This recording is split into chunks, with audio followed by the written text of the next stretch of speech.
that intro. Last podcast. Woo!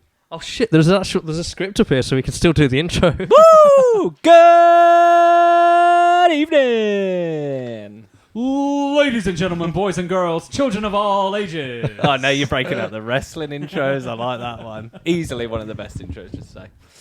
Hello all, back again for podcast number 10. Podcast number 10, socially distanced and pre-recorded from a secure location in hot, cold, hail, sun, rain, everything. Tamworth. Freaking Tamworth. Fucking English weather. Dave needs to get closer to the mic because Dave. See, no, I don't know what's going on. I feel like I sound really echoey. I just feel like I can't hear you. What is going on here, man? Maybe because your mic's like completely fucking upright. I mean, you probably don't have much of a choice. Like an erection. Yeah, because you fuckers stole the good mic stands. Is that better? Not really. Turn my input up, man. Didn't you put these mics on the mic stands? Fuck you. So technically you fuck! gave yourself Oh shit! a shit Fuck! There we go. Fuck! You gave yourself a shit mic Jesus. stand. Right. Okay. I need to. Now I need to back off. That's real fucking hot. Yeah, That's that's fine now. You're hot. You're You so see hot. what fucking 10 episodes has done to all of us? He's losing his We've mind. fucked up on technical difficulties and shit. Anyway, podcast number 10, we're going to talk to some people. We're going to talk to some people that we spoke about on the podcast. Some friends. There we are. We spoke to our resident celebrity last time. No. It wasn't last time. It was the time before. Even so, we spoke to Stevie J! there's a jingle for this. Why Yes. are we doing this? Because we're doing it on because top it's of the live. jingle. Oh my god, that's the beauty of live. The beauty of live. Yeah. And then last week's was the acoustic stuff, which was very lovely. Man, I enjoyed it. In all of its glory, all of its flaws, but wonderful. Great fun. Yeah. Yeah. So today we're going to be speaking to Mr. Stephen Brown, aka Yeah. ex-member of Risen Fear. Yeah. I guess. Or current member of Risen Fear, I don't know. I mean, He will dish the dirt when he comes I'm sure on. he will, Mr. Browntown himself. And who else? We are going to dial in our old band member, Mr. John Brookes, Johnny B. Second podcast celebrity. I think he's had, when I counted it up, because I counted, He's had a few mentions. he's had almost as many mentions as Stevie J. No way. Yeah. Not in every single podcast, but he's almost had as many mentions. We And need then- like a jingle of just somebody mowing a lawn. And then John. Because 4 he'll times a week. appreciate that. He'll appreciate that. And you know what, though? At the end, and once we've dialed everybody in, and we've had a good chat with these guys, we've got something to tell everybody. But we're going to leave that to the end. God, I've just smashed my teeth off the mic. I tried to come forward in anticipation and just hit my teeth off the mic. Yeah, we've got a nice little surprise to tell Yes, everybody. we have at the a end. lovely announcement. So I don't know if we are playing any music. I mean, we're at number 10 now. We fucking ran out of ideas. If I'm perfectly honest. Fuck all to talk about. I still feel like one last time Dave needs to do the Spotify disclaimer. He does. Pass me the paper and I'll just do it. I need to hear just it. for the sake of it.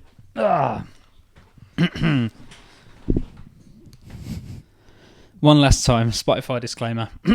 For this season. For this season, yeah. Oh yeah, maybe we do another season. All of the tracks, even though there aren't fucking any, that will be played on this show from artists will be played through the Spotify app and will of course receive their standard play royalty in line with all of the Anchor FM fuck guidelines. I'm so glad we stopped bleeping cuss words. Oh God, me too. Man, it took me hours. Literally stop hours. This podcast from the start, just been like restart it. Fuck's sake. I did like how you got in a fuck. Yeah. Dun dun dun dun dun dun. Fuck. Oh, if anybody wants to follow, type into Instagram GXNB and just watch this guy's videos. It's basically just him playing piano and screaming. It's in a Thomas the Tank Engine like goggles as well, isn't it? That's the one I was just doing. Yeah. Fantastic. What are you doing with that microphone? What have you done with the fucking wire? Why Why can't you just wrapped leave the it wire alone? around Just it? leave shit alone. Let's dial Steve in. Fucking. Do you want to dial Steve in or did you want to dial John in? being as you told him 8:30. No, I think we're going to have to dial Stephen first because I've spoken to Steve and told him that we'd dial him in the next 20 minutes. Okay, Well, let's go. That's it then, isn't it? Let's dial him in. Right, have you got his number, Tom? Nope. This is a good start. He's got yours, so he knows that you're calling. Oh, awkward. Guess what? I'm bringing up on the call. Was it was it Steve that texted me a few nights ago just saying, "Hey cunt," nothing else? I have not got this person's I mean, number. if it wasn't, he will now. No, I really don't think that's Steve's style, if I'm perfectly honest with you. Probably not. Here we go. Man, this means that I can't just sit fucking Googling shit now. No. Actually, You got to put some participate. work Who in. messaged you and put, hey, I don't know. See, It's Neil. I don't know. It's not definitely- Neil. It's got to be Neil. He's It's had a new not. number. It's Neil. Neil's had the same number since he was like 11 years old. So, right. I'll sort that, and then Here we are, 6 minutes and 20 seconds in. We've managed to talk about absolutely fuck all. absolute bollocks. Dan spent this evening walking around Primark though. So Fuck Primark. New Primark. Fuck Primark. It's bullshit anyway. It was shit. The one in Birmingham's better. We're like this. Of course it is, because there's like a bajillion floors. Yeah. So much better. what you say? Steve's got my number. I'll ring him now. And be like, "Hello, who dis?" Who this? Who the fuck is this? Who there? Who this? Who there? Tommy, you sure you don't want another chair? Huh? No, I'm fine. Let's do this. Okay. So I've got it plugged in. You Yeah. start with the hellos, Dave. Yeah, Yeah, Dave, you start with the hellos. He knows Okay. your voice. He knows my voice. He's known us all for quite a I was while. wondering if we could borrow some brown sugar. The slapping. Hello. Hi, buddy. How you doing?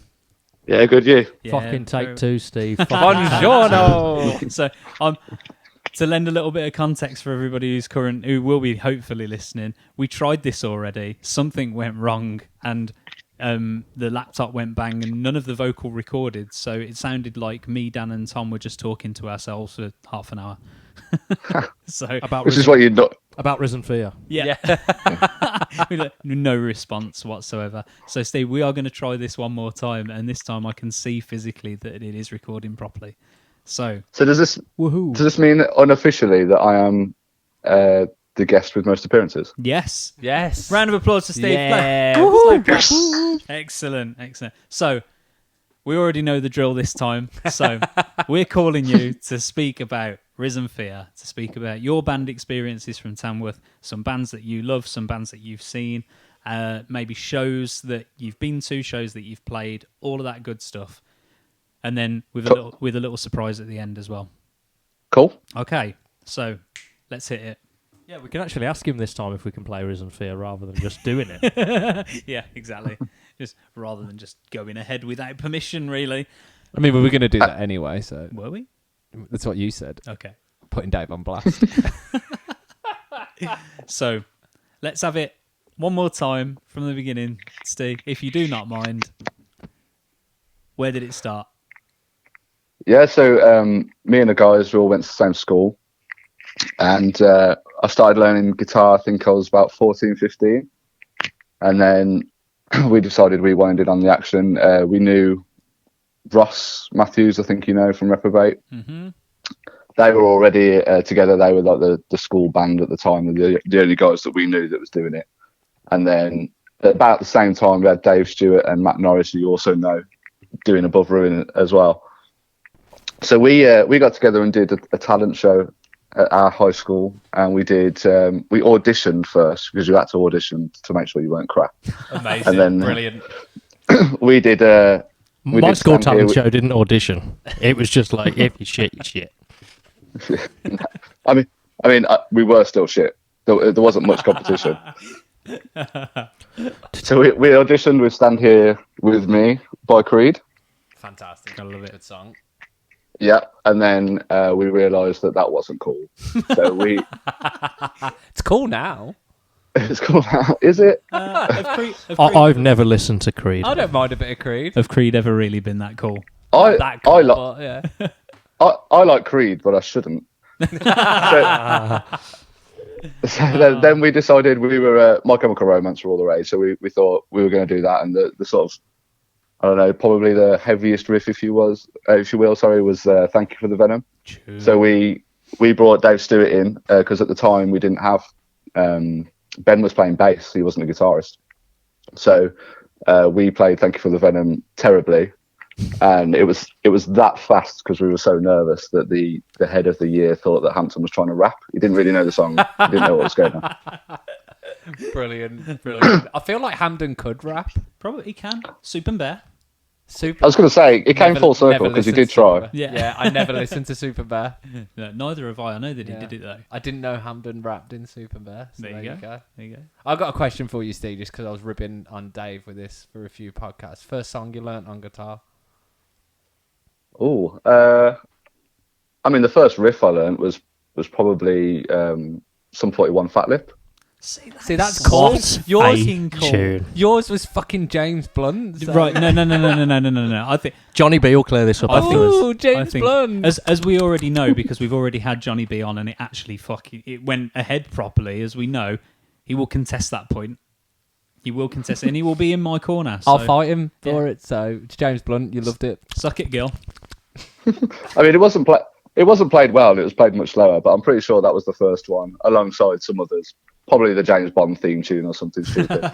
What a first. I'm just going to get a guitar and I'm going to do Fat Lip by Sum 41. Amazing. That's pretty brilliant. fucking cool. Yeah, but it was crap. Like, it didn't sound anything like it. It's about having a go, isn't it? Exactly, Really? yeah. It is about having a go. So we go from there, that first talent show and stuff, and then we eventually progress to where you guys, where I first saw you guys anyway, to metalcore and Trivium covers. Yeah, so we, I think we'd started writing our first song around then as well, and we had no screaming in it, but it was sort of a rockier, more metal vibe, and Hampton thought that we were going to kick him out of the band because we all wanted to try and do some screamo metalcore, and he couldn't scream, so he went away and locked himself away and learned how to do that, fortunately, so that we could go and ruin some Trivium. So yeah, we See, I know that we've touched on this. I've spoken to a lot of people about this one.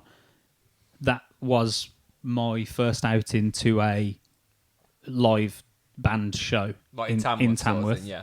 In sixth form, coming to see Risen Fear play, and that's mad. I thought we'd been going a bit longer than that. I thought you was around, but I remember them nights were they were put on by Jimmy Indigo. Yeah, I think he was. Were, yeah. Yeah. I can't remember who else we played with. We played twice. I don't know if Falling Faster maybe played once. I'm not sure. That would have been back in the day when Elliot was playing guitar as well as singing, I guess. He had that sick PRS, didn't he? He did. Yeah. That was a while back. Yeah. He was he always the singer, or did they have somebody else? You know what? I think to begin with they might have had somebody else, and then Elliot started doing it. Yeah, I think it might have been them days. I just know that when I came to that show, I remember Dan Kelly being outside. Oh yeah. And Hampton, I'm going to say it because I don't think I mentioned this last time, but I'm stood outside and Hampton's having a smoke and it was a really cool show and whatever. And I was like, look at this guy, he's ace and whatever. And then he legitimately stood outside and was like, if I don't get my dick sucked tonight, something went wrong. That's not even a lie. I think he was indiscriminate about the sex of the blowjob giver. You know, he just didn't care. He was like, if I don't get it done tonight, then something went horribly wrong. Was he eyeing you up when he said this? Dave? No, absolutely not. I was just as pasty and ginger as I am now. So, but Dan Kelly was definitely outside. I don't think he performed, but he was definitely there, like ripping on Hampton. Amazing. Well, Yeah. Risen Fear first time I saw him was at the Palace as well. No, this wasn't at the Palace, dude. This was at Bullet. Bullet. I think. Well, was it called Bullet back then? Yeah, it was. I think it was, wasn't it? Yeah. And now it's like a hairdresser's. So first time you saw Risen Fear was at the Palace. At the Palace as well. Yeah. With the well, Steve can probably lend a little bit more to that show. Is this the infamous? No, not the hole in the wall incident. No, this was just a random. It was before our charity gig at the Palace, and I wanted to go and see because I'd never been in the Palace, so I wanted to see like what the setup was and stuff like that. And then it was like me, Gaz, Wade, Beck, and somebody called Emily, and we just went in and I was just like, who the hell are these guys? These are fucking awesome. And it was Risen Fear. Ha. Liar. Still my opinion. Still firmly my opinion. Standing in that club and watching you guys rip into Like for Flies, like Two Flies by Trivium. It was just the coolest thing. Because I hadn't been listening to metal and stuff all that long. But I'd listened to Ascendancy, and when you did that, I was just like, Jesus Christ, these guys are super legit. Man, it was an absolute blag, and we didn't learn our lesson because at one point we tried to do what was the other big one they did? Paul Harder? No, it was after that, and it was like a ridiculous dual solo and stuff that I had to try and learn both of. Some Trepidation. Yeah. Gunshot to the head of Trepidation. Gunshot to the head of Trepidation. I didn't know you tried to cover that one. We definitely tried. I don't know whether it made it to a gig. I vividly remember doing a rehearsal in Soundworks in the first building that they were at, and Rob Terry coming down mid song, and he was loving it, but I think he only heard about 2 seconds of it. Luckily, I think that was okay, that bit, but everything else was because that's a serious track. That's like full blown. It's super heavy, and then it just drops into like Iron Maiden territory in the middle, doesn't it? Yeah, it's a great song. Shouldn't be attempted by like some 17, 18-year-olds that can't play guitar. I tell you who could play it though, Cal. Fantastic drummer. Yeah, Cal was he had the Joey Jordison drum set rocking as well. That was one of those things that when I remember turning up to that show and going, what the fuck, this guy's got 2 kick drums, and like these guys, this is why I thought you just super legit. You all just looked like you knew what you were doing. I still stand by it. I still think you did know what you were doing. But you say that, judging by equipment, which looking at Cal's equipment, I understand, because it blew my mind when there was 2, like kick drums, and I was thinking, this is fucking amazing. But then when I'm standing there playing in front of a Crate 120 amp, like combo amp. Yeah, but even so, like I think I didn't know what Crate was. I think I was still using like a Marshall MG30 combo or something for a little while. Fucking peasant. So, shut I up. think Ben used the 60-watt version of that throughout our whole Risen Fear career, if you will. Yeah, wicked. And then I upgraded to I think it was an AVT 150. It wasn't a Valve. That's the one with all the effects built into it and stuff, wasn't it? Yeah, and it was just because at the time when you're that age and you're trying to get in a band, I had no idea about gear, but I wanted a head and I wanted a 4x12 cab, and that's all I knew. I thought that's what's going to look good on stage. It wasn't so much about like, could I get a better amp for my money? It was just like, yeah, it's a head and it's got a 4x12 cab. That's going to look sick. So we've already had Stevie J on, and we've mentioned we did stuff with Stevie J with Embrace the Plague and Thrones and Heartless and Hellbound and their favourite gigs. And I do think that maybe the one that sticks in our memory, and maybe it was your favourite one, I think that you mentioned when we did this the first time round, was the infamous Hole in the Wall gig. Yeah, that's the most fun we had. We got the best response, I think, from an audience on that gig. We played a cover of 3 Day Grace, Riot, and everyone seemed to just go mental for it. I didn't know it was known by that many people, to be honest. We did it because we loved it, but it's a good song. It's probably the best we've played, or one of at least, that gig. And when Hampton did it, I didn't even know what had happened, because he went behind me to do it. And so I just saw everyone sort of either laugh or gasp. It was like a weird in between. It was honestly, it was so funny. It really was. Yeah, and then I looked, and Hampton's like skulking back to the centre of the stage where he's supposed to be. Yeah, because he didn't mean to do it. He wanted to like kick off. I thought he was going to try the whole fucking Karate Kid run up the wall backflip type of thing. No, I'll just kick off the wall foot. It's just the way he went running across the stage, like as we were looking at him, runs across to the right and does whatever he's doing, and then as he comes sailing back across stage, jumps off the drum riser like a fucking gazelle, and then plants into the wall, and all of the wind in his sails just went whoosh, gone. Yeah. And then he just walked back to the front, like you said, Steve, just skulked, like, fuck, I'm in trouble. You should have heard him after. He was like a baby. Like, just got tired. He was so apologetic. He was offering to fix it like in midweek and that. He didn't go back. No. I wouldn't be surprised if Chris Lynch put in his own pocket and paid for that. more than likely, because I know Chris wasn't particularly happy when he was his big fucking hole in his venue wall. But Yeah, he's got to explain it to the manager. The manager came out as well. He was absolutely bricking it. oh no! I'd have loved to have been there. I'd have So, fucking... and that he must have got some wind back in his sails, because I think this was the gig where Hampton and Mike ended up both taking their shirts off. Yeah, unfortunately so. That is that gig. And we also had Lee Spencer jump on stage, running about, and he knocked out Mike's wire so that his bass. nobody could hear Mike. But to be honest, we couldn't tell the difference. We played a gig. We played a gig in Lichfield at the LA Rock Cafe, and that was a horrible gig. And I can't remember if we knew about it beforehand or if we found out after. But Mike played the whole set with no cable plugged in. What? Jesus Christ. When you don't know your own gear. Did he know that? Was he? Did aware? he know that? Yeah. Was he aware that he was doing that? Yeah. Just for shits, yeah. Why not? Why not? I don't have to plug in. I bass, don't doesn't I don't remember. Yeah, I don't remember noticing the difference. Let's be honest. it? After all, you can't spell bass without ass. Brilliant. Amazing. Oh man, so that's a good gig. Some positive memories. A slightly more negative one. Yeah, So- I think that was my favourite show, and we also played the Flapper and Firkin as well, and that was, I think, that is also one of the best memories playing the gig. You know, the one off the canal in Good Birmingham. venue. Yeah, Good I mean, venue. this is something we were literally just talking about before we dialed you in, Steve. Was I think Tom, we were talking about when was the last physical gig that we played, like not as this band, but in general. And I think Tom's was probably the Flapper. Same with me. Dan played the Flapper with Pressure Kids. Pressure Kids. I honestly don't remember what my last show was. To be perfectly honest with you, it might have been an Ariane one.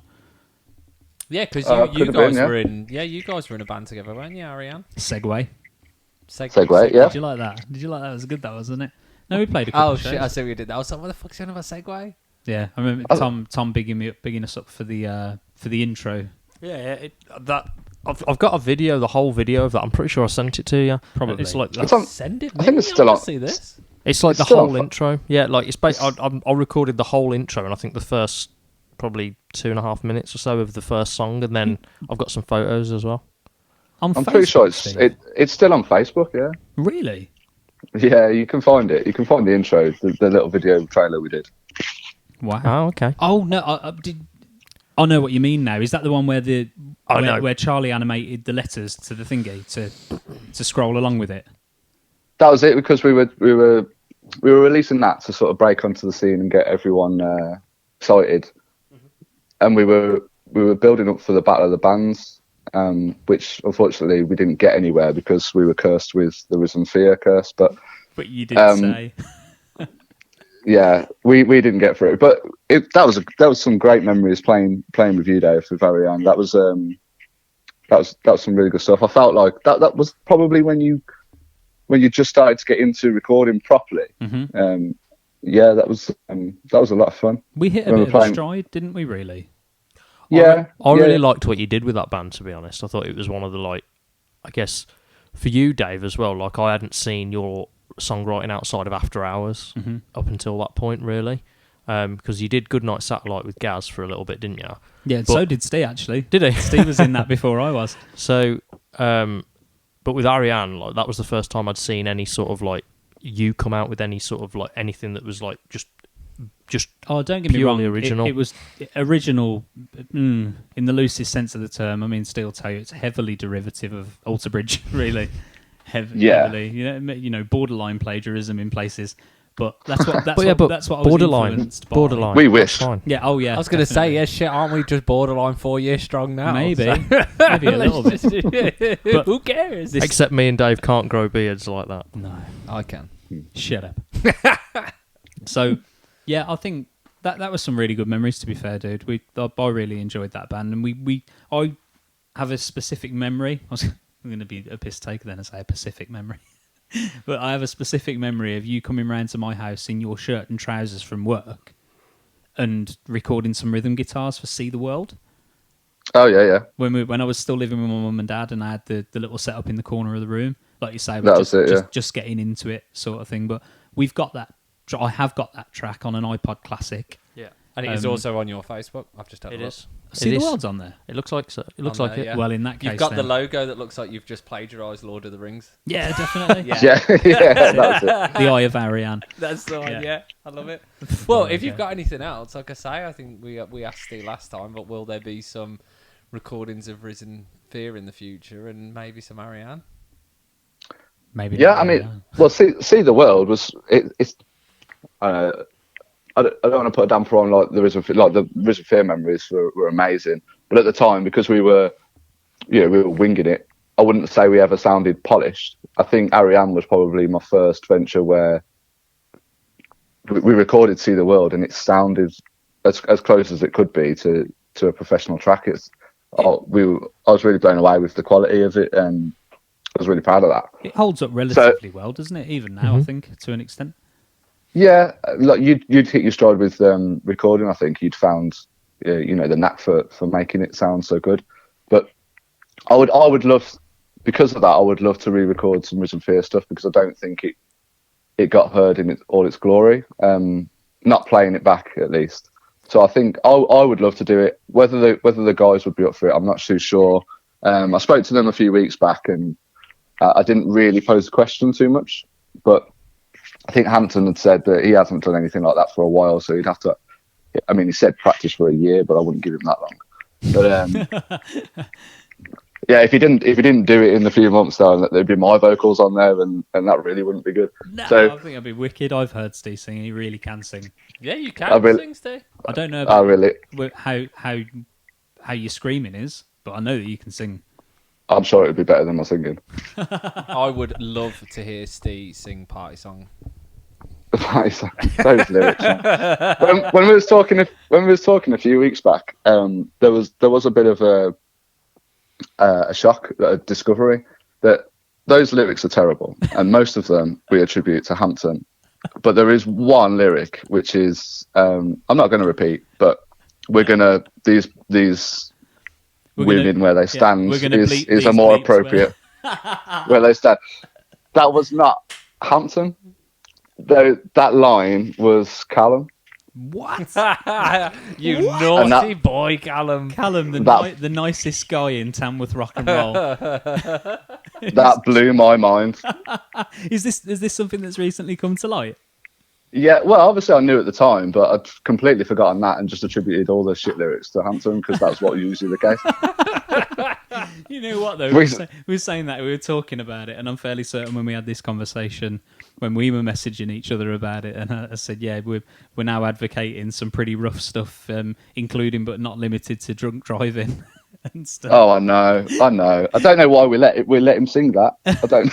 Because I think you're younger and you don't necessarily sit there. I mean, for fuck's sake, if I sat and thought about all of the lyrics that I'd written, I don't think I would have ever had the gall, the audacity to write something like "Ain't It Tragic."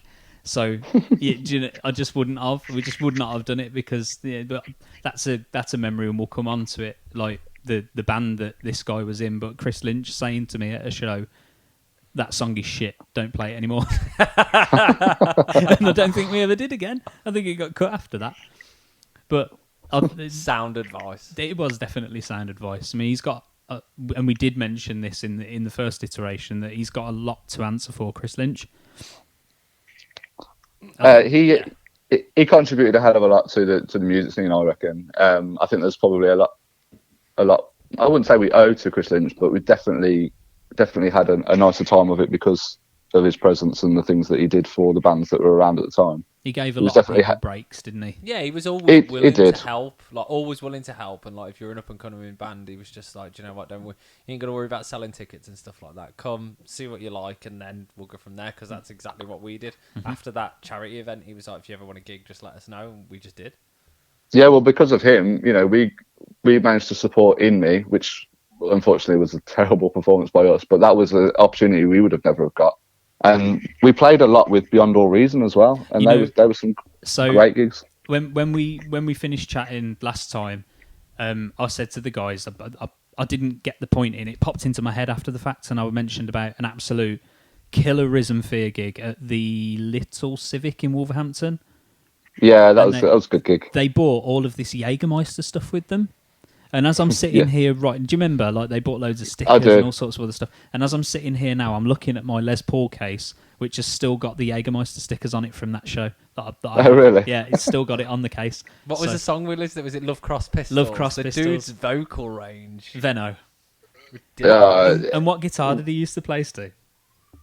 I Can you think remember? for a while, yeah. For a while, didn't he have a... what's the shape of it called? The Explorer type thing. Yeah, that was it. I'm sure he used that for a while, a black one. Yeah, but didn't...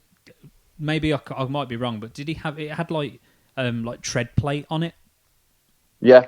And I just thought that these guys looked like the most badass metal fuckers I've ever seen in my entire life. And they were, like, all sponsored by Jägermeister or something like that. I was like... Oh, it was amazing. And we were all amazing. drinking Jaeger back in, like, 2008, 2009 sort of thing.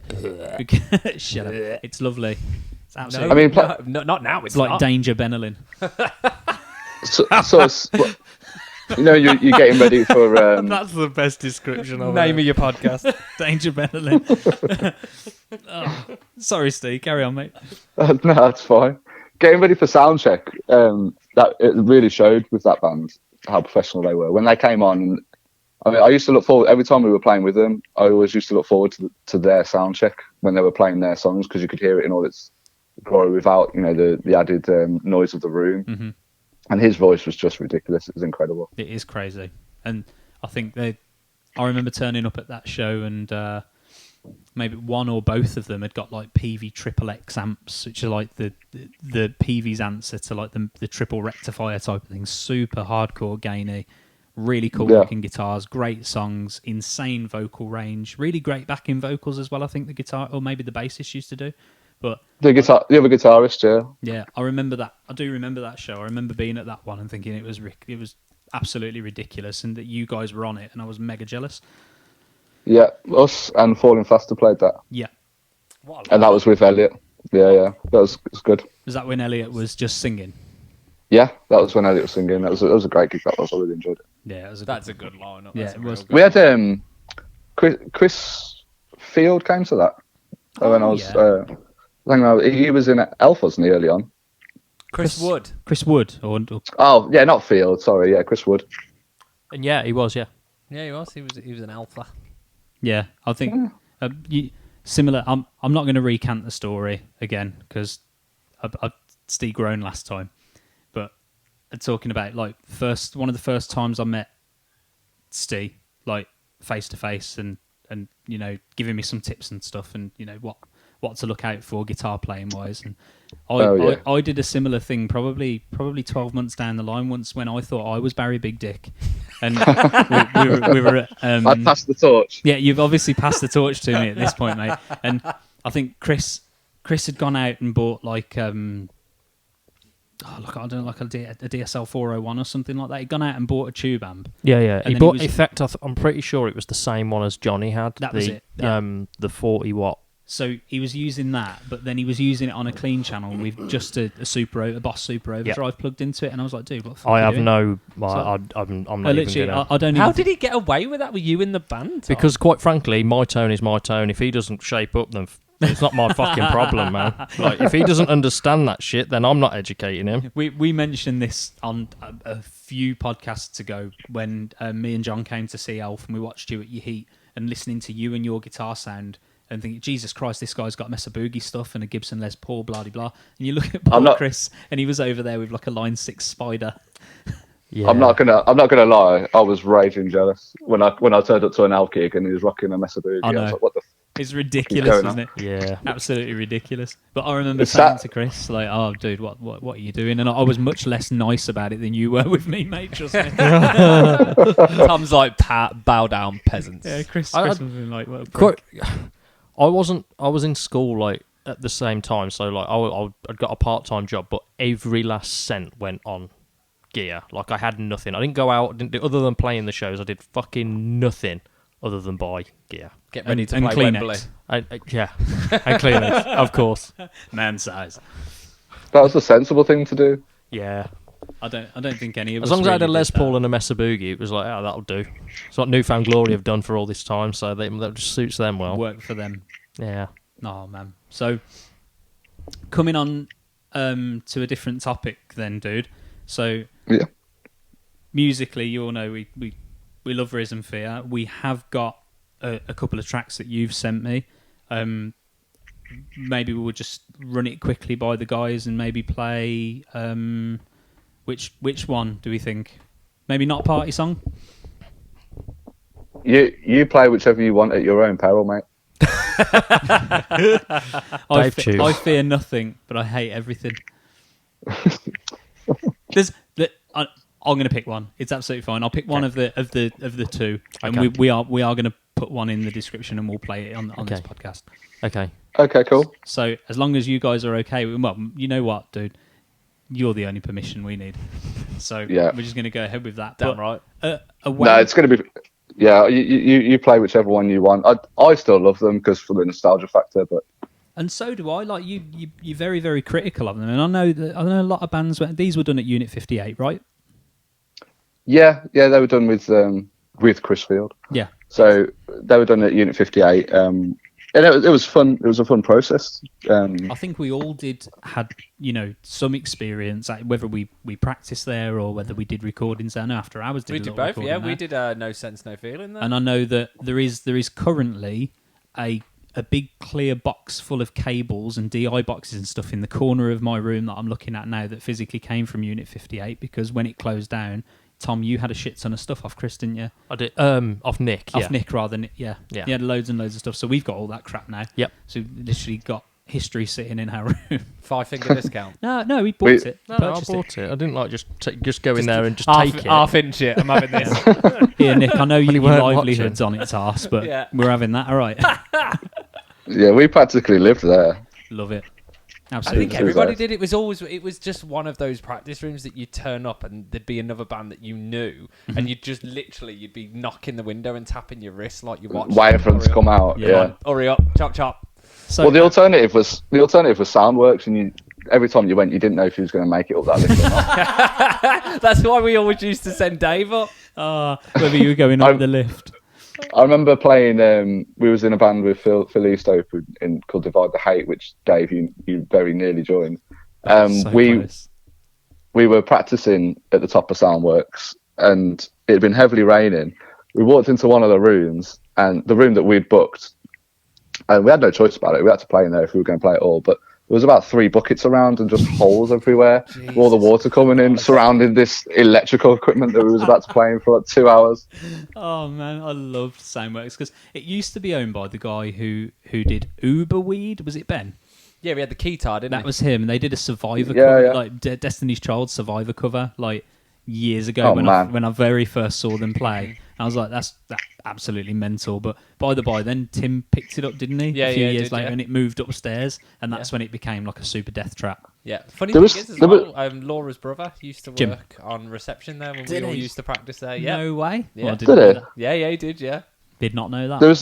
There was three buildings I remember they went to, and I always enjoyed the second one. The first one was when you first went in, on that corner, On the right, yeah. Yeah. and then they moved opposite to just outside the mill building, Yes. and it was just all one floor, and there was all these rooms that went along a corridor. That was really good. That was. I really enjoyed that. Yeah, we would have played them when We would have when been, like yeah. when we had me, you, Gaz, Kean, and Austin Miller. There was another guy called Austin. Do you remember? Is it When Dan we- Austin? Yeah, Dan Austin. When Dan we thought we Austin, were like yeah. a screamo. Dan Austin. Yeah, Yeah, when we yeah. thought He we was were a screamo metal We band thought and we were stuff. Sevenfold, didn't we? Yeah, we tried. Yeah. We We, tried we real, were real. not Sevenfold No, at all. Beast and the Harlot had not long been released, and we were all like, we could do that. Yeah. Yeah. Who the fuck's the Rev? we Oh, can do that. Mr. One pentatonic shape. Absolutely not. But Well, You needed Steve I- Brown coming up to you and saying, "You shit, mate." no, I didn't ever say that, said that. that isn't the way it went. But isn't. it's the way it sounds. Yeah. It's because I did Beast in the Heartlet for my A-level performance, so obviously I'd heard that Dave wanted to be able to play it. So I thought, well, yeah, I'll go tell him what's what. Nat told me that you could play it when we were in sixth form, and I was like, what? And that's what led to Nat saying, oh, they're playing. Do you want to come along? And I was like, fucking hell yeah!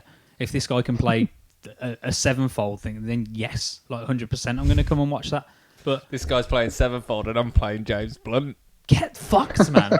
You're not playing James Blunt. I mean, you know, I'm going to get that guitar. I'm going to put the capo on the 9th fret, and I'm going to play that shit for you right now. And you're going to suffer it. Please you're gonna don't. suffer all of it. But okay, quickly before we move on to the final point, right? Quickly, have you got any ridiculous stories from other than the aforementioned buckets? Because we've done this before, where we spoke about the snowball incident with After Hours and me falling on my arse when Dan and Phil slammed the back of his car boot shut and smashed through the back window with a 4x12. Still Phil's fault. Still Phil's fault. Have you got any of those, Steve?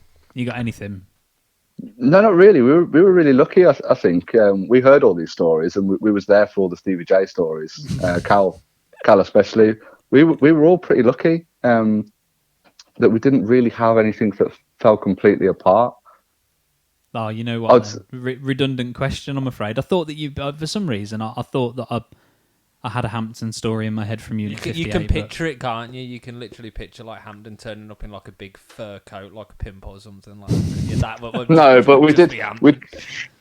No, but we did do the Battle of the Bands in Telford, and we got to the final, and he decided that he wanted to look fabulous, so he went and got a haircut, and we all sat in there and watched him. So these poor hairdressers had to sit there with like these four grebos watching him get his haircut. As if. That's fucking incredible. Guys, can you come and hold my hand while I have my haircut, honestly, please? I can't wait. You know what I mean? I need a tube and back and sides for the Battle of the Bands final in Telford. Mohawk. No, quality. No, this was his long hair. He had long flowing locks then, like me, and so he wanted a trim, and we went for some TFC, some tasty fried chicken in Telford.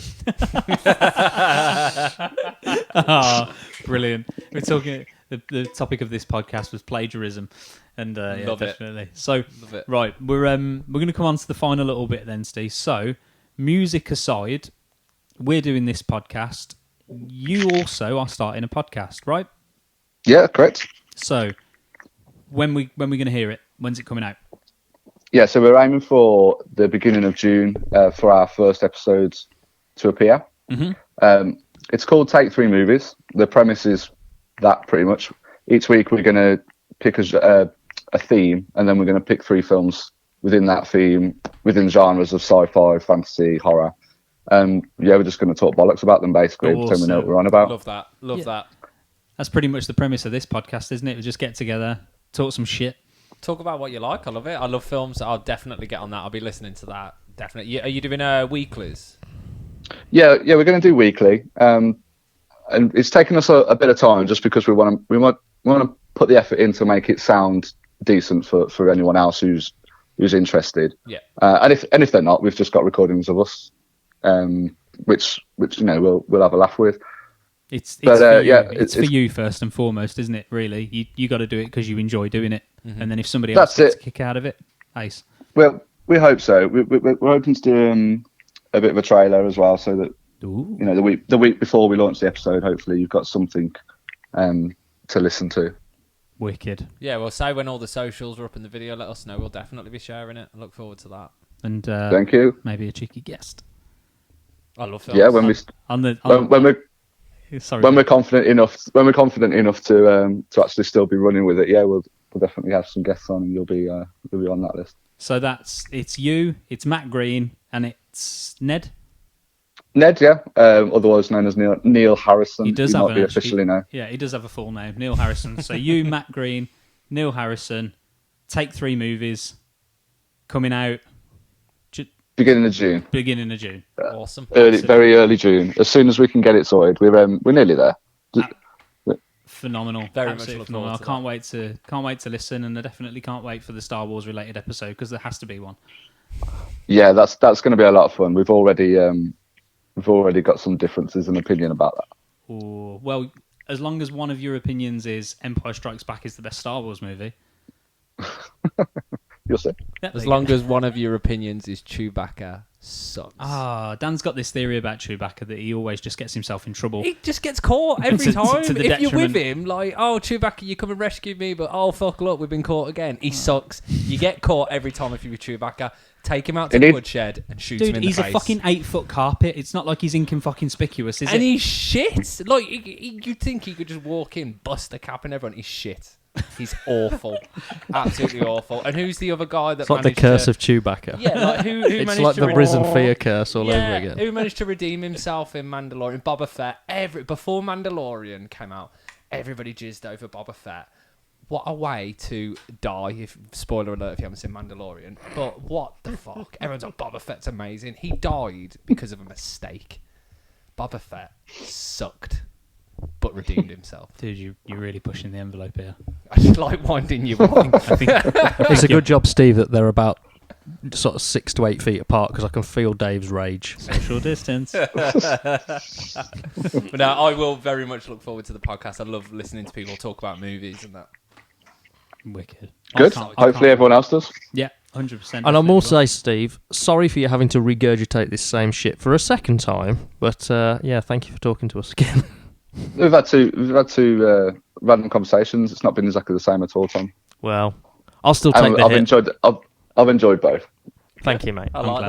that. Yeah, thank you so much for the patience and coming back on with us Yeah, again, mate. It's 100% been really, Steve. really good to talk to you.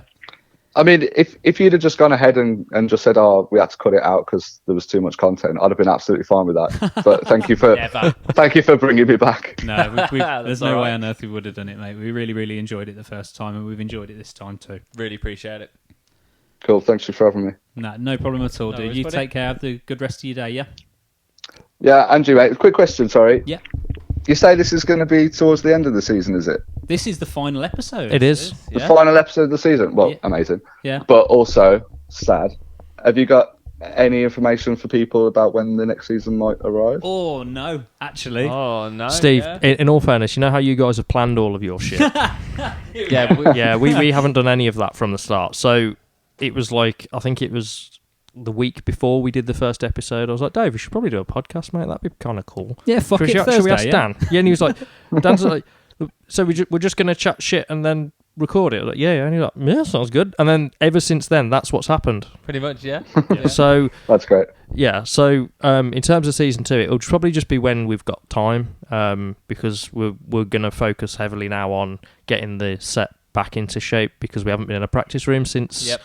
well, Haven't almost a year. Haven't used our PA. Yeah, so we want to try and just get that back as a priority, and then we'll start. I guess when you get on a roll with it, as you know, Steve, you'll end up probably just we'll drop into it. We'll end up like, oh, we'll do a practice, and okay, we've got an hour spare. Do you want to just do a podcast? We'll and probably then we'll start from there. we'll chuck something on Facebook, won't we, and go, next week, season 2's out. Yeah, Yeah, probably. Yeah, just like that. no build up, fuck build up. Yeah, just, yeah. Absolutely zero plans in concrete, unfortunately, my friend. So if you were looking for the scoop, I apologise. But there will be a season 2. Yeah, why not? Why not? We've enjoyed this one. That's good. Yeah. I've enjoyed it. I've been a regular listener. Excellent. Appreciate it. Thank I'll you so tell you what much. the thing to do, Steve, is when we do it, one of us will let you know, yeah, we've recorded an episode, and then you can invite us onto your podcast, and Dave can then chat shit about, yeah, we've got a new You could- podcast series coming out. Because Yeah, we'll arguably, give you a free plug. Ah, and awesome. this is it. Arguably, Steez is going to be more polished and well put together. Yep. And it's a broader topic than the bullshit that we talk about. Yep. So it will be more popular. So we can just get plugged on Steez's popular podcast. That's it. I love it. And if it isn't, we'll just spread the word to just between us. Like, it's fine. Yeah, that's fine. Absolutely. We'll just Perfect. call you, Steve, Matt. We got a podcast coming out next week. Can you listen so we can get at least 3 listens, please?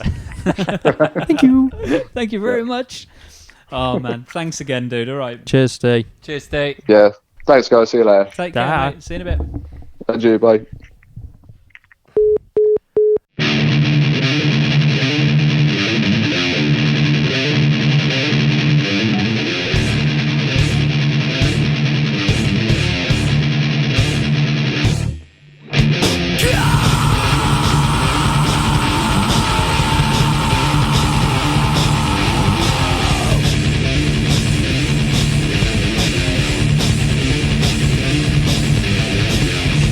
Red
See, calling into the podcast.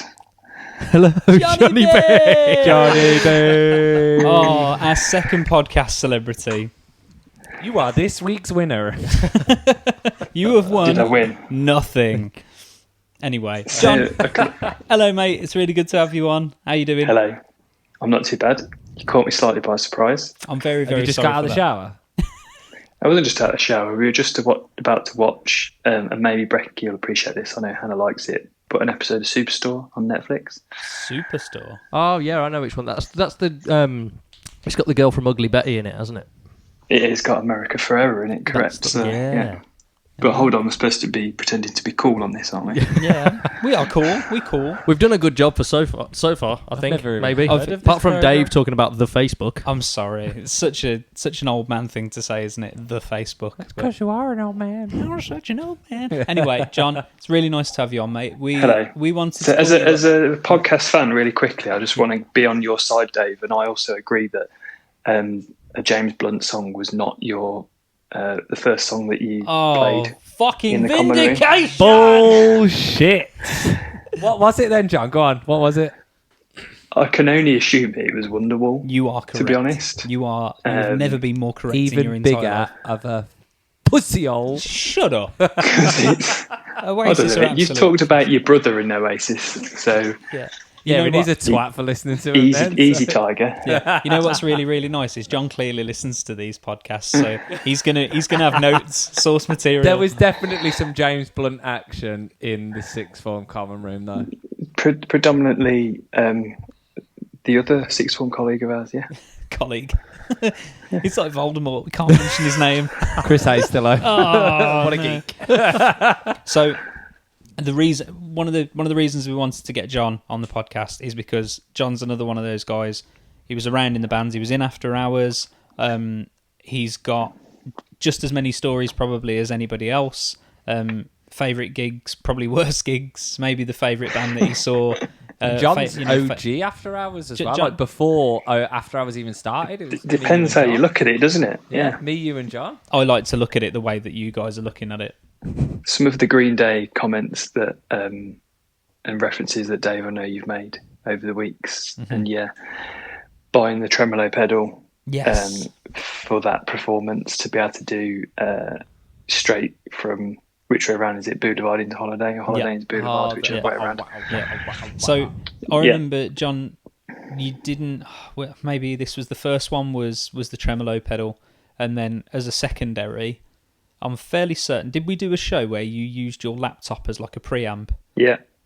So With, Tom, you would appreciate this. John used, and correct me if I'm wrong, John. John used through Contact, I think Guitar Rig 3, 4. Yeah, it's the IK. Yes, it God. was just Guitar Rig. Yeah. Yeah, so he actually went and bought a proper controller for his laptop. It was the Guitar Rig branded controller. It was like a bit of a pedal board, and It was ridiculous. nothing like G System. Again, I should have been called into the gear episode, really, shouldn't I? Sorry.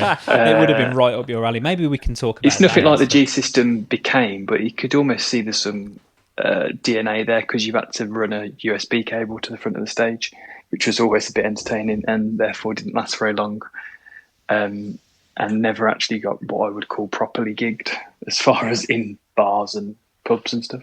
No, it was predominantly that talent show, really, wasn't it, at the high school? It was.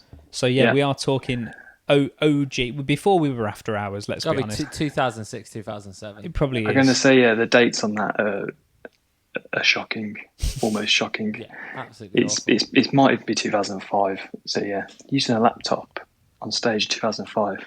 Dicey. Not just I a was, laptop, though, like a MacBook. Yeah, obviously. Yeah. So, John, original, OG, not After Hours, but is After Hours, the bare bones or the building blocks of After Hours, the foundations, if you like, the me, you, I think and John. I also like to think I have a fair bit to do with your year 13 delinquency and therefore skills on guitar. You definitely do. You And are that- right, actually, because wasn't it?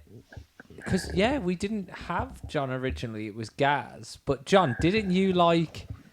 Well, so you've mentioned the Learn all O'Keefe. our tracks. You've mentioned the O'Keefe's gig a couple Yeah. of times as well. The last couple of episodes, maybe 7 and 8. You were there, and yeah, O'Keefe's. Don't think I was there, but another after hours sort of almost the sixth member, as we used to say, Bob videoed it, as he videoed probably like 90+% of the gigs. And I think I was at the TK Maxx gig, but wasn't at that gig. And even before it looked like I was going to come back and play with you guys and it be in after hours, I'd managed to have some reason to have a copy of that gig on video. really? And this, and this is then I was at uni, did my first year at uni, and decided to start learning the songs that you'd written from the video of that O'Keefe's gig, the hole in the wall, as you've called it. No way. Gig.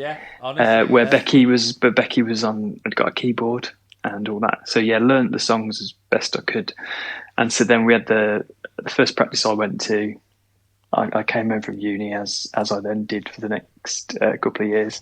Well, let's go to the phone call. I think the two of you phoned me and said, "Can you come to a practice like tomorrow?" Yeah, or this is really something funny. like that. We And I were was like, like, we were hoping, like we were praying. We were like, we'll sit down, we teach us songs. John rolls in, gear. Well, hold on, even before that, on, lit a cigarette and gone, let's fucking do this. but even So before that, prepared. you were like, "Can you do a practice tomorrow?" And I was like, "What about next week? I've got my first ever uni exam, like in 2 days or something like that." And then by the next week, I think I'd already dabbled a bit in learning the songs. And but one of you said, "Do you want us to just show you the chords or something?" Probably Dave would have said that. I was like, "No, just play, and I'll see how I go." And then we were all just yeah. there like, what the fuck? And bearing in mind, just I'm roll up, didn't he? And he was like, let's fucking do this thing, guys. and bearing in mind, I'm again, I've been saying this a lot, but correct me if I am wrong. Did you or did you not just have an Aria acoustic at uni with you?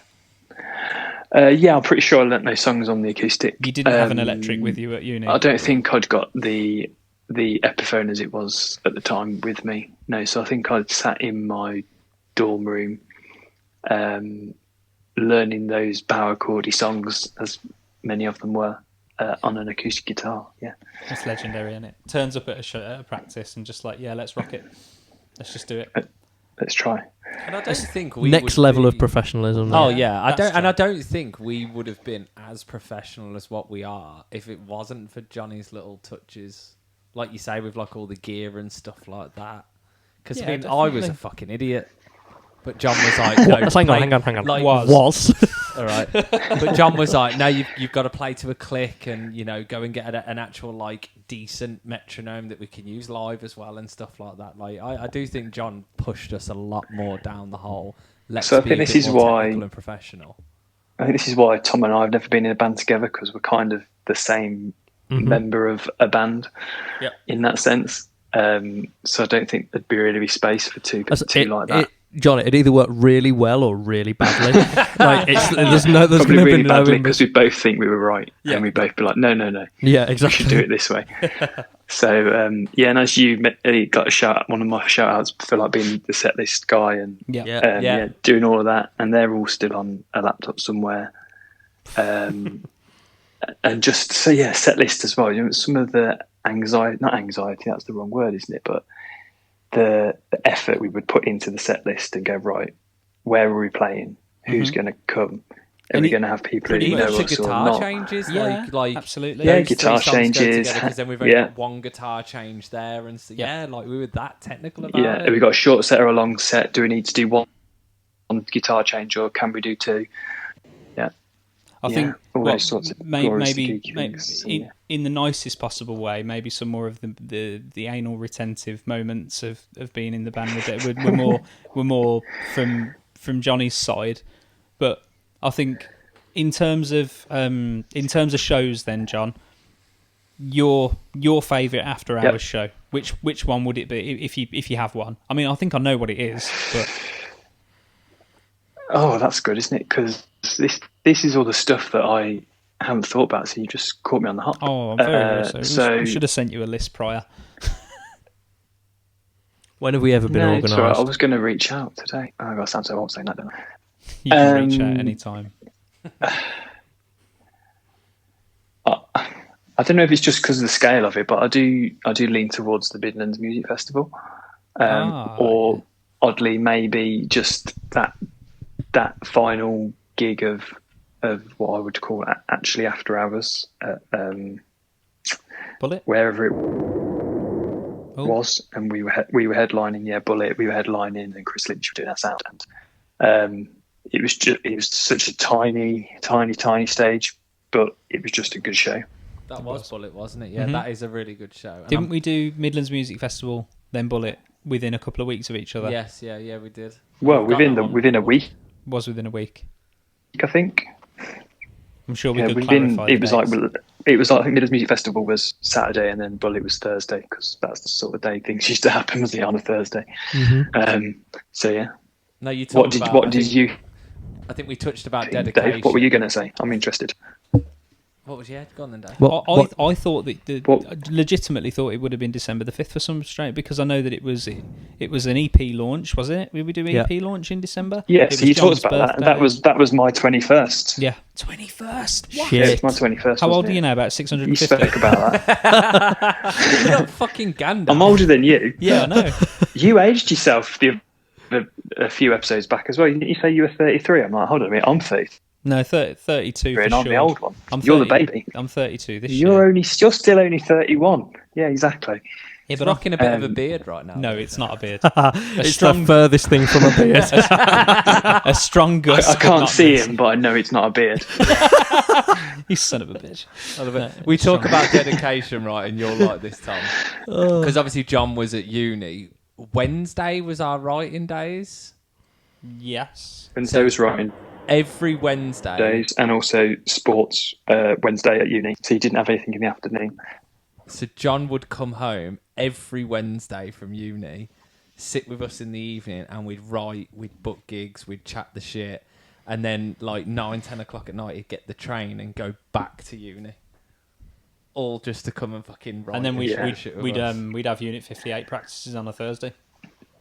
They'd do it Thursday. and then do it all Yeah, again. so I'd Dedication. train Tamworth and back on Wednesdays, and they've got a couple of get the last train from Wilnecote Station, not too far away from Dave and Tom these days.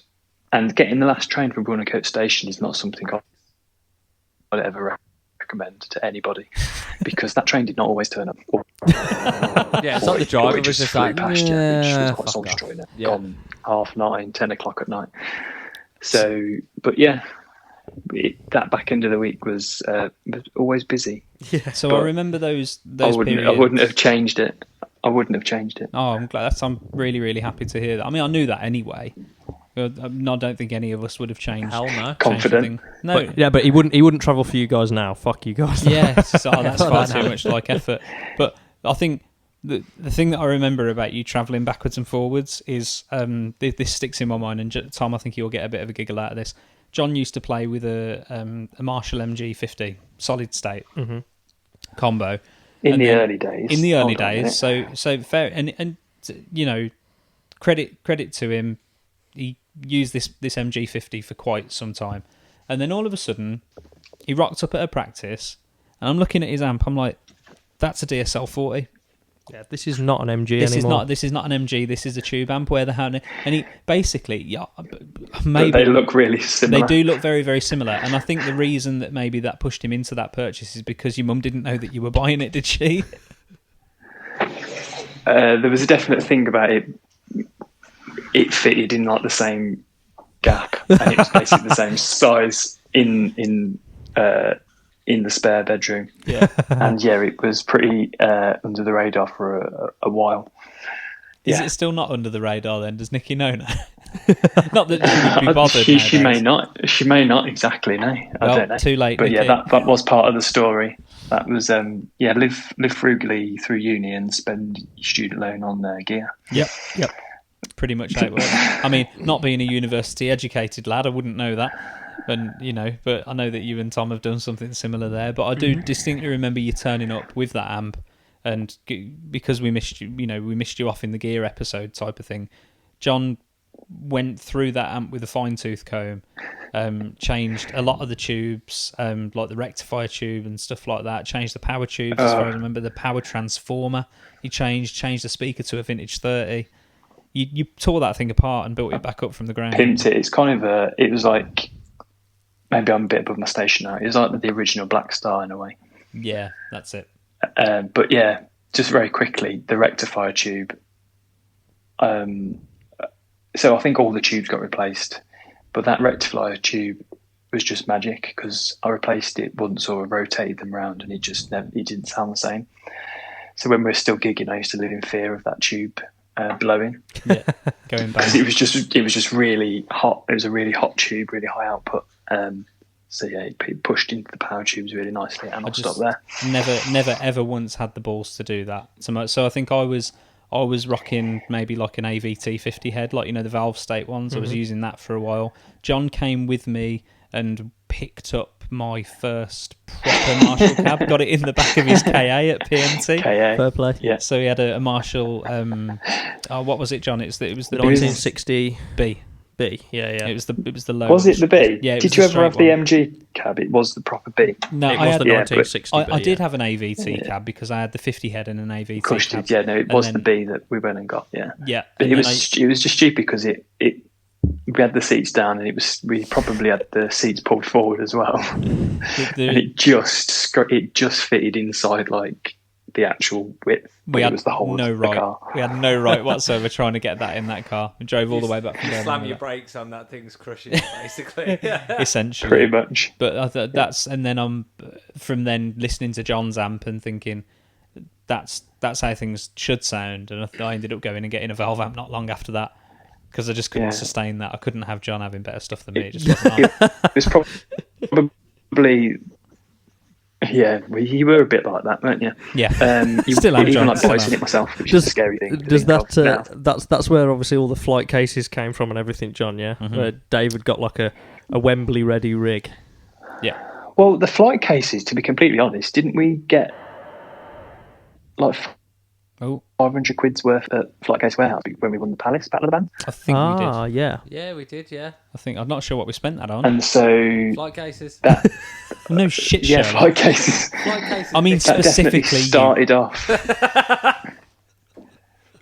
So I think the flight case that amp is in, it was that, and then I got my pedal board myself or something like that. So yeah. But yeah, having a tube amp open, I think, and on is a scary thing. But anyway, we're losing a little bit of you, John. I think maybe we're just crackling up a touch, but yeah, we're okay.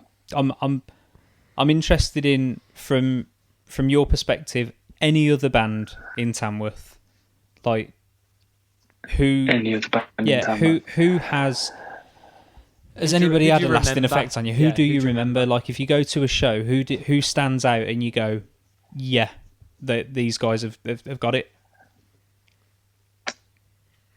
So I probably didn't. So when you spoke to Stevie J, I wasn't along for some of those rides because I was, as you alluded to with the Gandalf comment, I was kind of born old, wasn't I? We always think of John as a wise old owl. Yeah. Omnipotent and wise. So it was generally people that we played with, and like I totally missed the Falling Faster train that was going on and you talked about a few weeks ago. But just, I guess Lost in Vegas got so close to something, didn't they? Yeah. I think because of how professional they were. Yeah, and they always, well, they had access to it and they had the knowledge with Chris, didn't they? You know, where Elf got to after I don't know, the first 6 or 12 months, and the songwriting just seemed to take off, was impressive, and I think we felt like we had some small part in that. And I think, Tom, you've sort of alluded to that in earlier episodes. And then I think one band that you have mentioned, again in passing, that didn't really seem to get off the ground was one of Gaz Boland and Phil's projects, was Carpe Diem. Yeah. And the songwriting of Carpe Diem, a couple of the things that they did do was just incredible from what I remember of that very sort of poppy, but definitely still rock stuff, which is where I more sit. I'm probably a bit more pop, indie, alternative than you guys. Which is definitely what helped us to be the band that we were. Yeah. Because I think if I'd have had my way, we'd have come in and everything would have sounded like Thin Lizzy. And then everything would have sounded like A Day to Remember. And this is the thing: all of those varied influences. Like I don't think Becky used to listen to a hell of a lot of that kind of music, like hard rock, heavy metal, even indie type of stuff. I think she had a lot of varied She's brought her influences. flair to it, Exactly. didn't she? So I think that's what made us work so well as a band. To be fair, but it's interesting that you choose.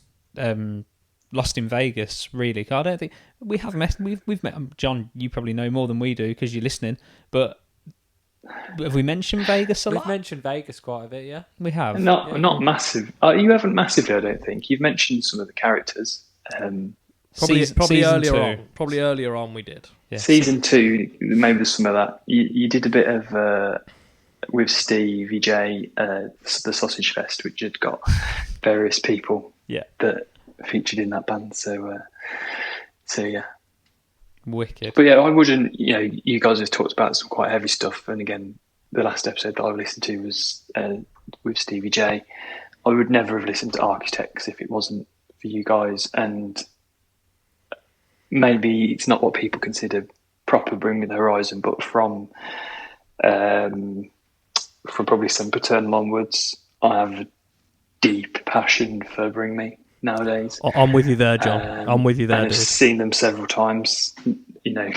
That's probably when some people, Stevie J, for example, start getting upset with Bring Me. But These things happen. I was there at the beginning. And it's like some incredible bands that, like Senses Fail, that Nick brought to us. I remember that it was Nick that brought that to the party. Yeah. Didn't we all go to see Senses Fail as a band? No, I didn't go. I didn't go. No, I've not seen them. So it was just you, Dan. It's just He got so drunk he imagined we were all there. Who did we go? Was it the Blackout then? We went to see You Me at 6 in the very, very early days as a band, almost as a piss take at the time, as I recall it. When they did the little room at Wolverhampton, and it was like I remember that. I ticket. remember being at the Academy 3 front row, and you and Dave were there, and I'm sure it was the Blackout, because I remember I felt like I got one up on Dave because there was a song and I'm like, he's tapping that lick, and Dave's like, he's not fucking tapping it. And then we watched him live and he tapped it, and I just looked at Dave as if to say, gotcha, bitch. See, I know that story because it's the Blackout. Yeah. There's always a story. But I don't believe I was at that gig. I think Becky was at that gig, but I wasn't. Johnny's challenging for the accent throne here. That's it. The challenge is thrown down. And Paramore's been mentioned a few times, and again, I had, and I agree with Tom. Let the Flames Begin. What's it called, Tom? Is it just Riot Live or? Oh yeah, the Final Riot. The Final Riot. That song on that tour is incredible, and that's a tour that Nick and I went to at the Academy on like the second time round, sort of at the end, because they toured Riot to death. Yeah. Which is probably why they don't play it anymore.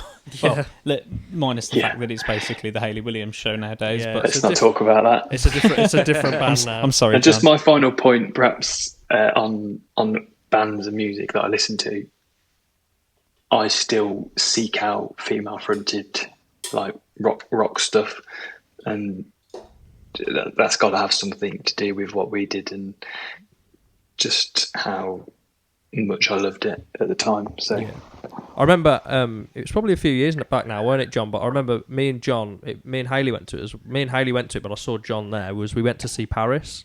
Yeah. Again, female-fronted band, but I fucking love Paris. Insane. Becky and Steve supposed to go to that gig, I believe.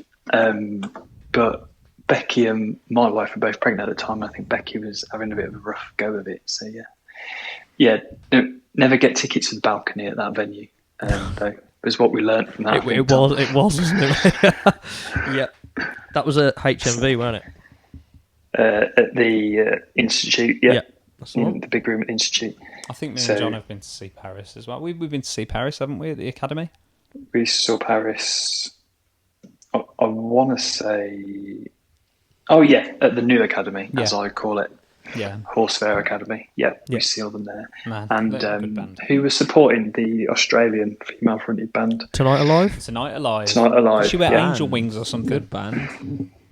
We had a little spell that year, didn't we? Because we saw Unit 6 at that same venue, Yeah, we did. We just saw it. before or just after. And the one that I missed because I was violently ill was Don Broco, I want to say. Don Broco and I Which ended is up going on my own. super upsetting that I missed that because I think that was around about the time when they'd released the Automatic.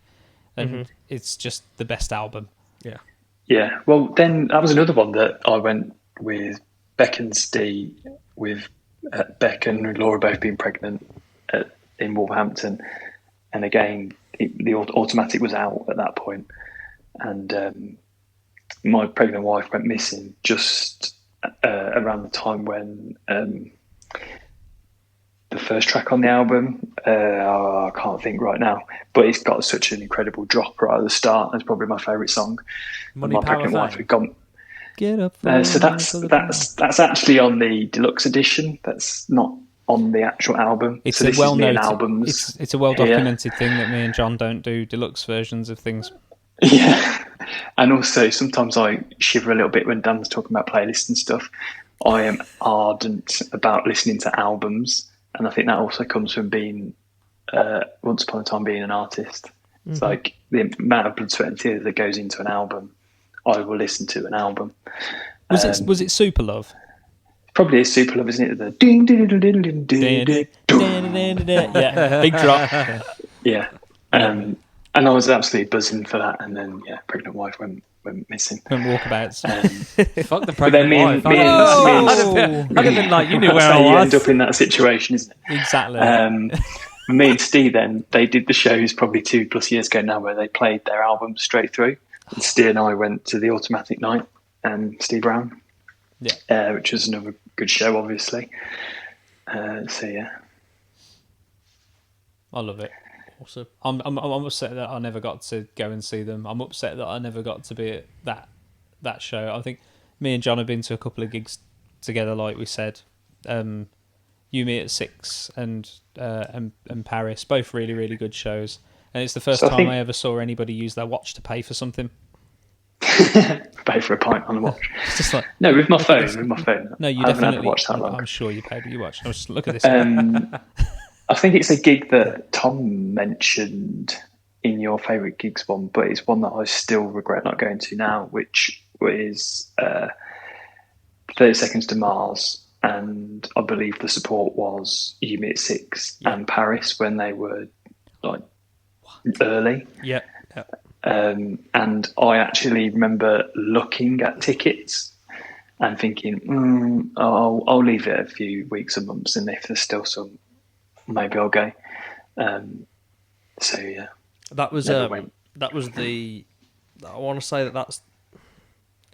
Oh man, I don't know if it was the This Is War album cycle or it might have been the one after actually. it was at least This Is War, yeah, definitely. And it was at the NEC as well, and Yeah.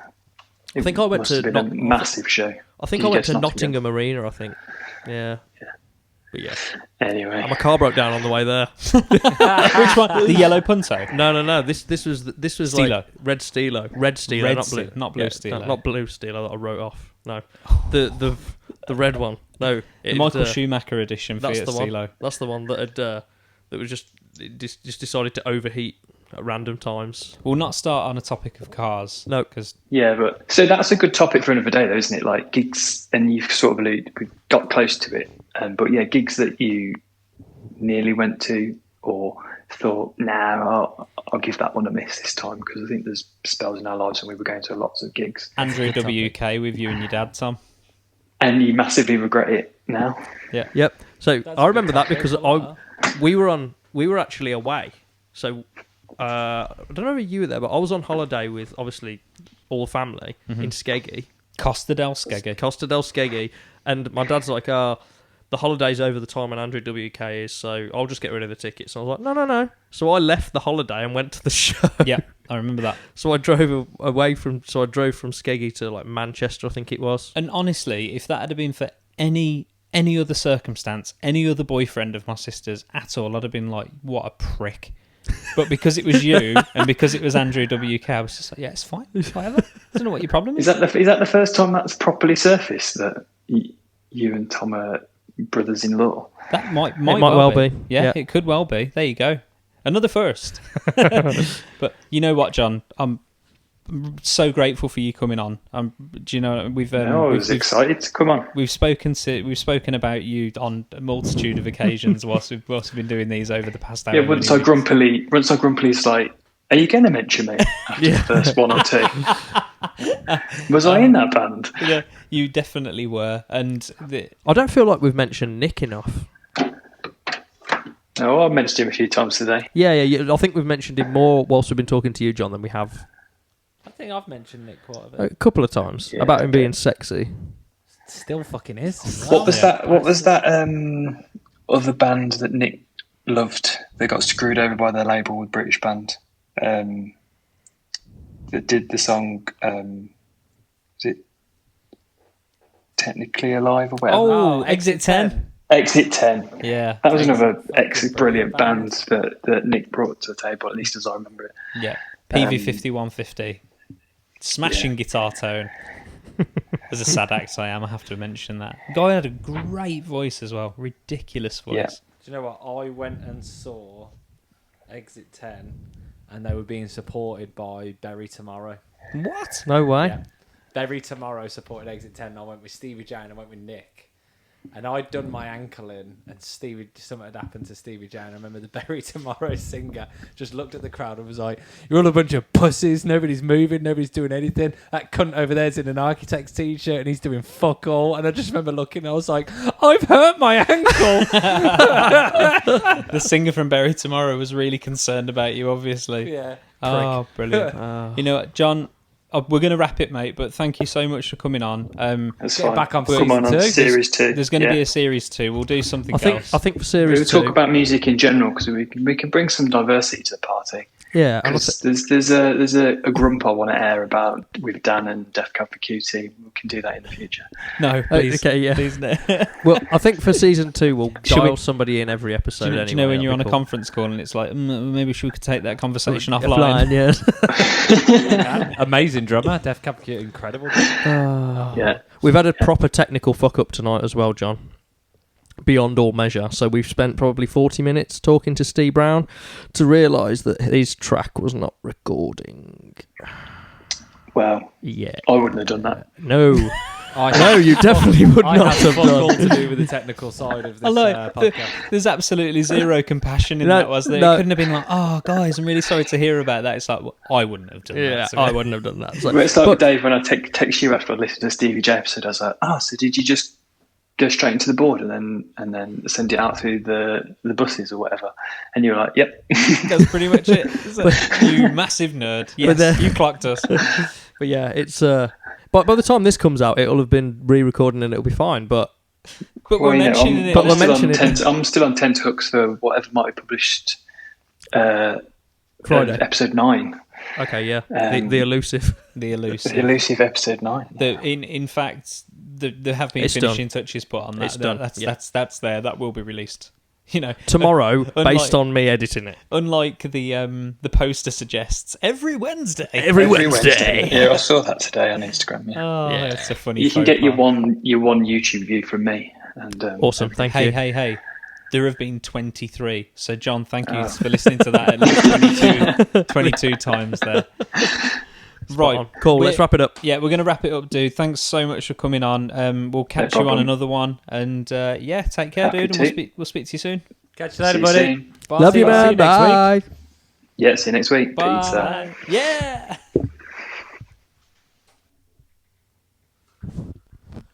So here we are. What time is it? It's 5 to 10. 5 to 10. Okie dokie. So, we've had Ste Brown on this episode and a bit of Risen Fear. We've had some Johnny B. What do we want to say to wrap it up, gents? Well, we have. we've got a bit of announcement, haven't we? Oh shit! I forgot about this. How can you forget about that? Well, I have a lot going on. Who wants to say? I don't mind announcing. No, I reckon Dan should do it as being Dan sort of sourced it, found it, booked it. I've just farted and it's really bad. Packed it, fucked it. Yeah. So Prom Night Rejects officially have their first ever gig. Woo! So we will be playing Tamworth Pride Festival at the Tamworth Rugby Union Football Club on Saturday the 14th of August. The link will be in our Facebook page, and we will be sharing it continuously with all the acts that have been confirmed so far. I think 9 acts have been confirmed so far, so we'll make sure we share those to our page. But yeah, if you want to come and see us play, come and join in the fun. We'll have a set list. Yeah, we'll have a wicked set list together. All the covers that you want to hear from all your favourite late 90s, early 2000s, maybe a little bit later 2000s pop punk awesomeness. Yeah. Are we both just texting each other now whilst I'm sat I'm here? actually texting the promoter of the gig. Okay. Just to start the potion. But no, really looking forward to it. I can't wait to get back into the practice room and nail our set down again. It's just going to be an absolutely fantastic time, and for brilliant as well. Pride, can't wait. I think it's Tamworth's first Pride festival as well, And that's pretty fucking awesome. So I'm really glad we've been chosen to play. Really, Yeah, definitely. Plenty more to announce on that, no doubt. Oh yeah, for sure. Definitely. So we'll see. And what we'll do probably beforehand, so you can check it out. Depending on how the day goes and what we do, obviously leading up to it, we'll publish what our set lists will be as well. It's not a secret. We want to know. We want you to come and see things, and if you want to see something on there, by all means hit us up, and we might not fucking play it, but we might. Or it might already be on there. In which case, then everybody's happy. Absolutely. Yeah, the set's confirmed. If you want anything on it, fuck off. Yeah. There's only so much room around bills and children and mortgages and work. There's only so much room for guitar stuff. We bought holders for our phones for lyrics, so we'll be fine. The music thing will just fucking backing track this shit out. Releasing all the trade secrets. Now you listen to me. Yeah. This is a David Italiano signing off for the final Prom Night Rejects. Is that good enough? Is that Yeah. You know what? I'm just going to do normal me. So this is it. This was the final episode for this particular season. We'll probably do another one because we've enjoyed doing it. Yeah, we're going to take a little break from it because it is a lot of work. Would you believe? Talking shit, arranging time to do it, editing it, making it look cool, doing all the podcast stuff and making sure it's on the platform. Is a lot of time. Yeah, and I think we need to spend our time now practicing the set. Yeah. We need to get back to work. Yeah. Back to work. Get the set done. Yeah. Play a gig. Season 2. But we might even do video it rather than fucking, because we'll be able to do that by then. So, but no, I'd like to see some Joe Rogan-esque podcast. Yeah, where we'll do a video. We'll make it look all cool, and we'll see how it works out. So if we do that, it will be completely. We'll have to do the audio for audio on Anchor and wherever we do it now, and then we'll have to do the video for YouTube and Facebook and stuff. Anyway, happy days. We're chatting shit. Thank you very much for listening to Series 1 and getting this far. If you're hearing us talk at this point, you're a bigger man than I am. Yeah, thank you. You've all been amazing, and I'm giving a big shout out to Keith at work because he listens to all of these. So does he? I said Keith at work, you're the man. What up, Keith? Sweet. So very quickly before we go, thank you to Johnny B for coming on this evening. Thank you for Ste Brown for coming on. Thank you for Stevie J for coming on for a couple of weeks ago. Thank you for literally anybody who sent us a message to say that they're enjoying it.